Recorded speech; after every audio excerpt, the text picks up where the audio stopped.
Michael, and good morning everyone. Okay, now let's continue our lesson today. Alright, in our recent class you have learned about Euploidy. Okay, now today we continue with Euploidy. Okay, now as you can see, Euploidy, they are Euploidy, okay, divided into monoploidy, diploidy, and polyploidy. Okay, monoploidy means the organism it has only one set of chromosome, and diploidy, like us and most of the organisms or diploid organisms, okay, they have two sets of complete chromosomes. And polyploidy, you can guess from here. You need to say organisms that have more than two sets of chromosomes or three sets and above. Okay, and polyploidy, as you can see from here, divided into autopolyploidy and allopolyploidy. Okay, now before we proceed, okay, both euploidy and aneuploidy are under ploidy. Okay, so ploidy is defined as number of chromosome sets making up an organism's genome. All right. Okay, now euploidy is a condition of an organism having one or more complete haploid sets of haploid sets of chromosomes. And euploidy is caused by total non-disjunction of chromosomes during gamete formation, thus producing gametes with two haploid sets of chromosomes and gametes without chromosomes. So now class, imagine, okay, during formation of gametes, what happened? Okay, total non-disjunction occurs, which is all the autosomes and sex chromosomes, okay, they are not separated. Okay, so what will happen to the gametes? You will get gametes that is empty, okay, gametes that lack of both autosomes and sex chromosomes, and the other gametes that has both autosomes and sex chromosomes, full numbers. Originally, during formation of gamete, the purpose is to produce a haploid gamete. But if in a total non-disjunction, what happens? You don't get a haploid gamete. Instead, you get a diploid gamete. Okay, now class, I said diploid gamete. It depends on the parents. If a diploid parents, okay, diploid parents, then the purpose of meiosis is to produce haploid gametes. Okay, if the parents are tetraploid, then the purpose of the meiosis is to produce diploid gamete. Jangan confuse, eh? Okay. Now, polyploidy, okay, is the condition of an organism having three or more complete sets of chromosomes, or condition of an organism having more than two complete sets of chromosomes. Okay, and polyploidy, okay, they are more common in plants. Okay, and types of polyploidy are autopolyploidy and allopolyploidy. Okay, now let's go to autopolyploidy first. Okay, autopolyploidy is a condition where a polyploid, okay, contains multiple sets of chromosomes that is derived from a single species. Okay, so meaning to say from one species, okay, that has a, let's say for example, let's say a diploid species. Okay, from this diploid species, eventually you get a tetraploid species, and that tetraploid species is a new species which originated from the diploid species. Okay, that's what it meant by autopolyploid or autopolyploidy. Okay, now example of autopolyploidy. Okay, triploid, which is an organism, okay, that contains three sets of chromosomes. Now in here I will explain two examples, triploid and tetraploid. Okay, so now how does an organism has three sets of chromosomes? Right, now non-disjunction of the homologous chromosomes of a diploid organism will produce diploid gametes, right, like what I've explained to you earlier. If the diploid gamete is fertilized with a haploid gamete, this is of the same species. Okay, same species, except the male. Let's say the male, it has non-disjunction of his sex chromosomes. Sorry, non-disjunction of his chromosomes. What happened? The male will produce gametes with diploid. Sorry, let me rephrase that. Now, we have one species here.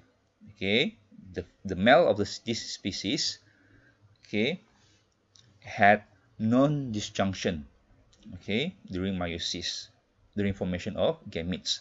So what happened? This male diploid organism will produce a diploid gamete, and the female from the same species, okay, since did not occur any non-disjunction during the meiosis, okay, the gamete that is produced by the female would be haploid. So since they are still, both male and female are from the same species, they can sexually reproduce, right? But the thing is, the male gamete is a diploid gamete, okay, instead of haploids, fused with the female gamete, which is haploid. So what happened? A triploid zygote will be produced. Now, triploid zygote will eventually produce a triploid individual, so organisms. Okay. Now, these triploid individuals, they are sterile. Sterile means mandul, tiada subur. Okay, cannot sexually reproduce. So these triploid individuals are sterile because of the absence of homologous chromosomes pair. So these triploid individuals, they reproduce asexually. Okay, asexually. And normally these triploid organisms are plants. Plants, they can, as you know, they can reproduce sexually and asexually, right?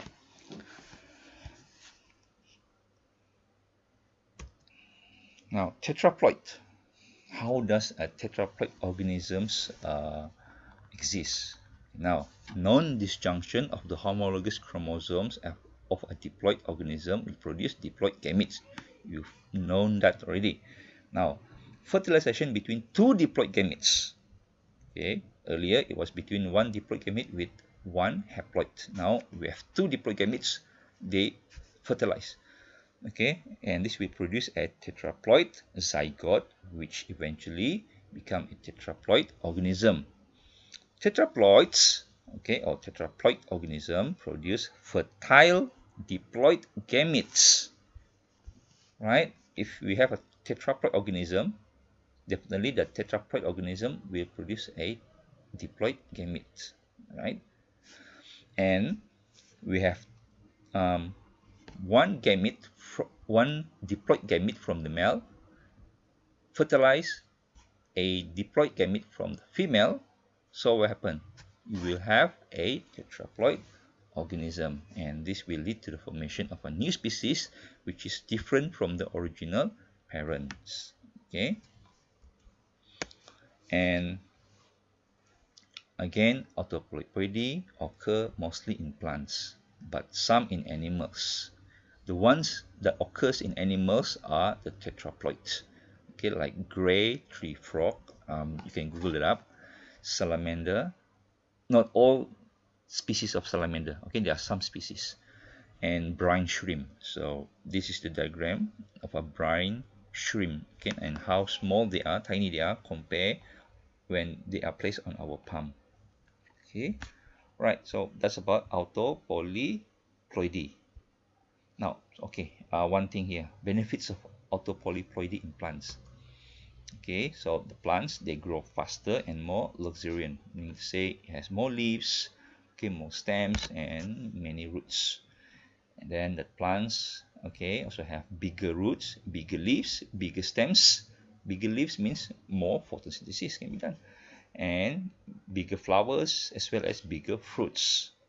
Okay, so fruits that are big that you see in the market, either they are GMO or they are autopolyploidy. Most of the fruits that we have nowadays are autopolyploid plants. And then these autopolyploidy plants, they have greener leaves and darker flower color. Okay, Mostly sterile, but some are fertile. Sterile fruit plants will produce seedless fruits, like seedless watermelon, seedless grapes.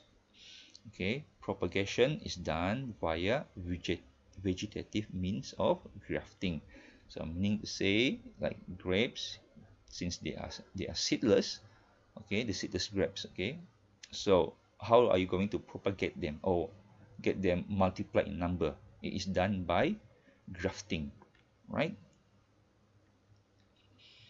The same goes for the seedless watermelon. Okay, we multiply their number by grafting. Okay, vegetative means.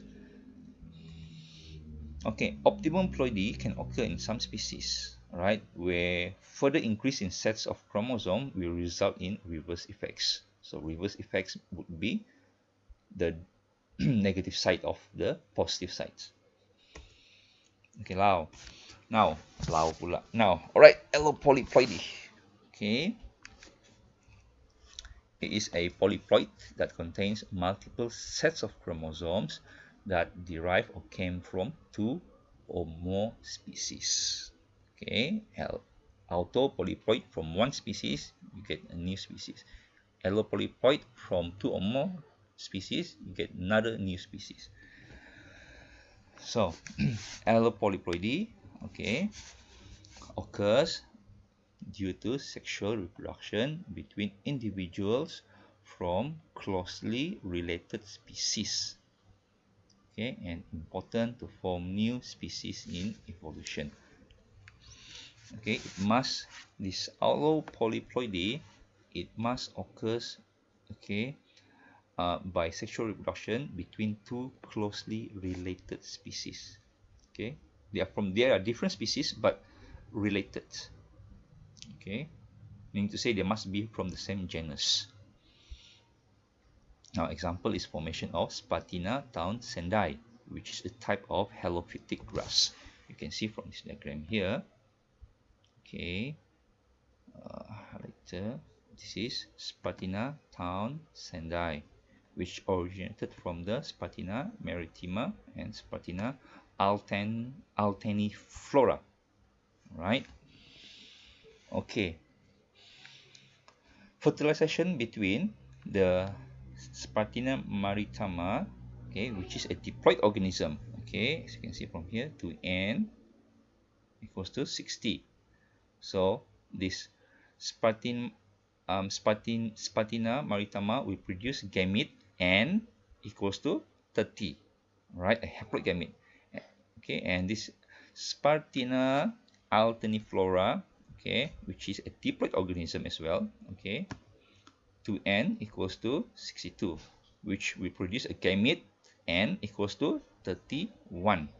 Okay, so fertilization between these two species will produce a hybrid, okay, Spartina townsendii, okay, which is N plus N from here and N from here, right?